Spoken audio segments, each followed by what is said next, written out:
my name is Liz, and today we're going to do a book haul, which I know you're super excited about because I have only done book hauls in the past couple months, but this one's a special one. This is a special one because it's for Diverse-a-thon, and I want more people to know about this, and I need more people to participate in it because I need it.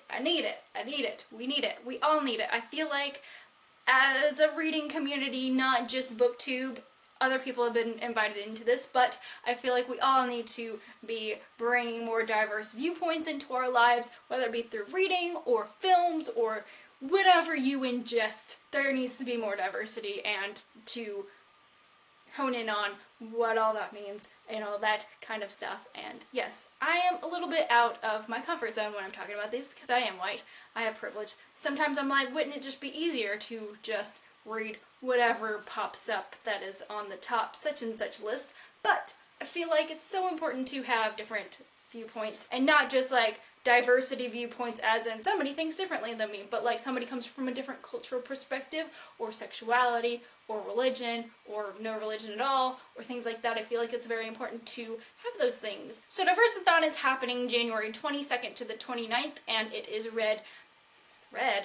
It's led by Christina Marie, She Might Be Monica, Joss Squibbles Reads, and Savage Reads. And so I'm going to link below to Christina's video. Christina Marie's video is a little bit longer, but at the same time, a lot of important information and very useful information if you're looking to read more diversely and find more own voices and not just stretch the popular books that have a tiny bit of diversity but don't quite do marginalized voices justice. So that's a big thing in this, is find people who are the own voices. And if you don't know what that is, just look it up.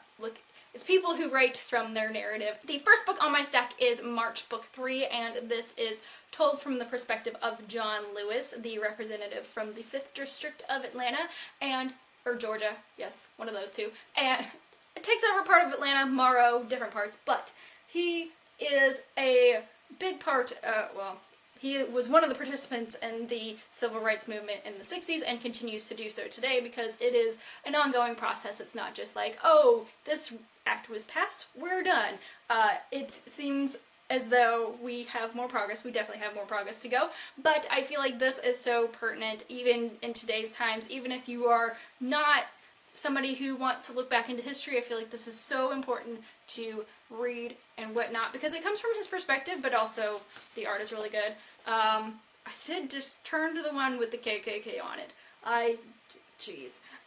But I feel like it definitely encapsulates that time as far as what exactly he went through, because I feel like we get an overview of here's Martin Luther King and here's like a condensed version. That's what we get in our history classes and stuff like that, but to get somebody's perspective from that era and to go, okay, I went from a kid who was like this to now I'm an adult, and now looking back and things like, because the first one, well, I don't know if all of them, but the first two definitely go from like John Lewis is going to the inauguration of Barack Obama as president in 2009, and then he's looking back from childhood and on through his adult life, and so it's very reflective of that, and I am just so enjoying this, and so, again, heartbreaking, but also, like, so important. So important. I have been just getting really into Carrie Fisher's writing lately, and it just very much intrigues me how she talks about her own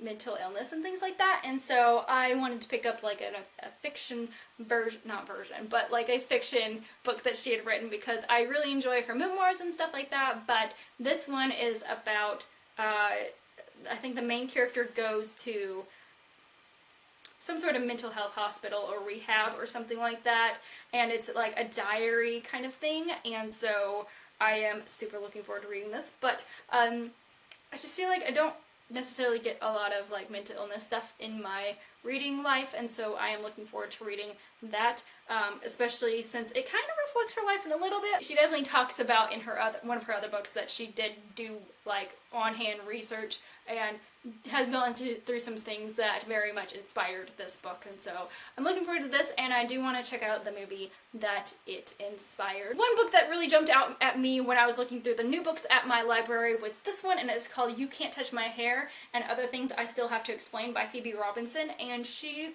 is a podcaster and comedy person and things like that, but I really like memoirs, guys. I really like memoirs. So if anybody has any other recommendations of memoirs in the autobiographical sense, give me your recommendations as far as like diverse kind of stuff, because I feel like that is just my jam right now, is like memoir, autobiographical kind of stuff. So this one looks like it'll be like a fun, but also learning, and also just getting somebody else's perspective on things, and I think that it will be hilarious and also just great. And she talks about the role of the black friend, and I feel like that's something that's come up a lot recently with YA and TVs and movies and things like that, and having more important roles for minority characters and marginalized characters. So there's that, and I just really looking forward to reading this. I'm definitely going to do, like, when I do a wrap up, I'll like tell you guys like things that I learned from each of these books, but this looks good.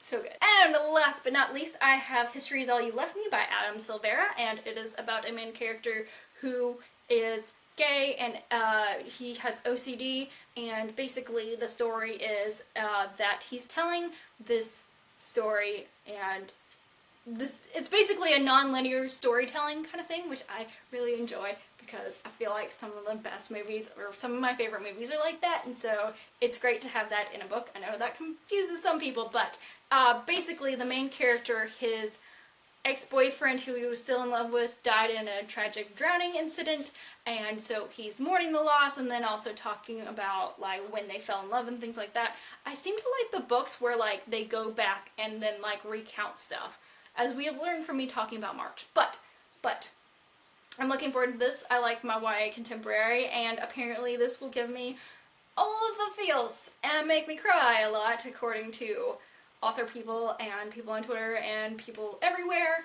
I have heard some other things about this book, but I look forward to reading it and all that, because those are from perspectives that I don't know very well. So yeah, so there you have it, my Diversathon reading list of things. I might not get through all of these, but I feel like the Carrie Fisher and all these three right here will be easy, and then this one might take me a little bit longer, so it might take me more than just a week or something. Why are you rubbing your face on my tripod, kitty cat? No, go away. I know you want to read. You can't read, though. I don't think she can read. She can understand the human language. Don't know how she does it. Do not know. But, so, these three will be easy and fast to read, and then this one might take me a little bit longer, but it's a shorter book, so it shouldn't be too bad. But I enjoy reading. I don't know where my brain was going with that. I think I need some more coffee today, and so I hope you guys will get into Diversathon. If not, if you don't have the time to do it, at least pay attention to the hashtag and make note of what people are reading and what they're enjoying and things like that, because I think it'll be a lot of fun. And you can go look at Christina's video, watch it, all that. She is inviting not only booktubers, but bloggers and bookstagrammers, and basically anybody who wants to participate can participate in this. If you have some way of connecting to the internet, and you have some way of typing and some way of reading books, whether they are physical or audiobooks or ebooks or however you choose to ingest your literature, you should participate, basically. Stretch yourself, grow yourself, learn something new. I feel like that's something that I've learned from a lot of people recently, is just keep reading and keep educating yourself on things, because it's not worth sitting there and feeling guilty about things. It is worth it to go out and seek new points of views and read things and watch things and all that kind of stuff. So I hope you guys have a great day and keep reading.